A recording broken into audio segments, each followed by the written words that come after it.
Well, the Buffalo History Museum has a new program to support people experiencing changes in their memory. Joining us now to discuss the Memory Cafe is the Director of Public Programming for the Buffalo History Museum, Lauren Kausner. Good morning. Good morning.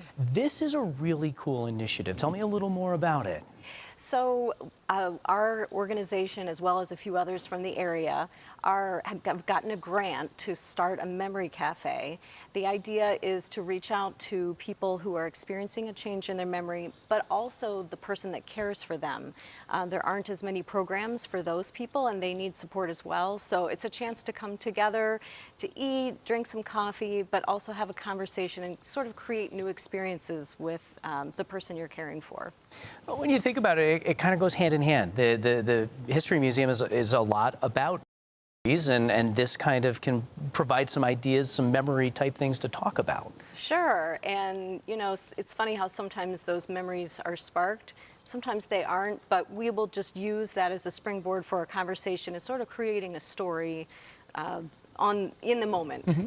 You have you brought a picture here, and Yeah. This is an example here of something that you might use as a prompt for a conversation, right? Yes, so our grant was through Exhale and the Ralph Wilson Foundation and the Health Foundation of Western Central New York, but we got our training with an organization called Time Slips, and their idea is all about storytelling. So we might use a picture like this as a prompt to get people talking and just start asking, when do you want this thing to take place? In this case, there is a date in the picture, but you know, we might make up a story about one of the women in there. What happened to her? How did she end up in this march on this day? What's her name? What do we want her name to be? And so we would just together as a group invent a story about something that's historical.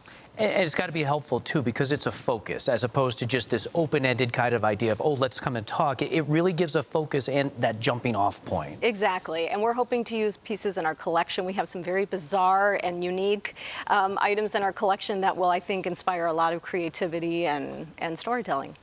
So the cafe is about ready to go. You have an open house tomorrow? Yes, tomorrow will be our very first. It's our debut from 11 to 12:30. We have an open house designed to sort of give you an idea of what it's going to be like. So we'll do a small bit of a program, but also give people a chance just to talk to each other and get to know each other, to get a feel for the space where we'll be having it. And then basically every second Tuesday, we'll be having the actual program. You know, in addition to the conversations and all of that, there's also got to be a certain amount of camaraderie that'll help out there, too. Exactly. Yeah. The hope is that people will be able to connect with each other, make friends, sort of be a support system for each other. Awesome. Well, best of luck with it. It's a you. really neat idea. I hope it works out and benefits a lot of people. Yes. Thank you so You do much for too. coming in. Thank you so much for having me. You betcha.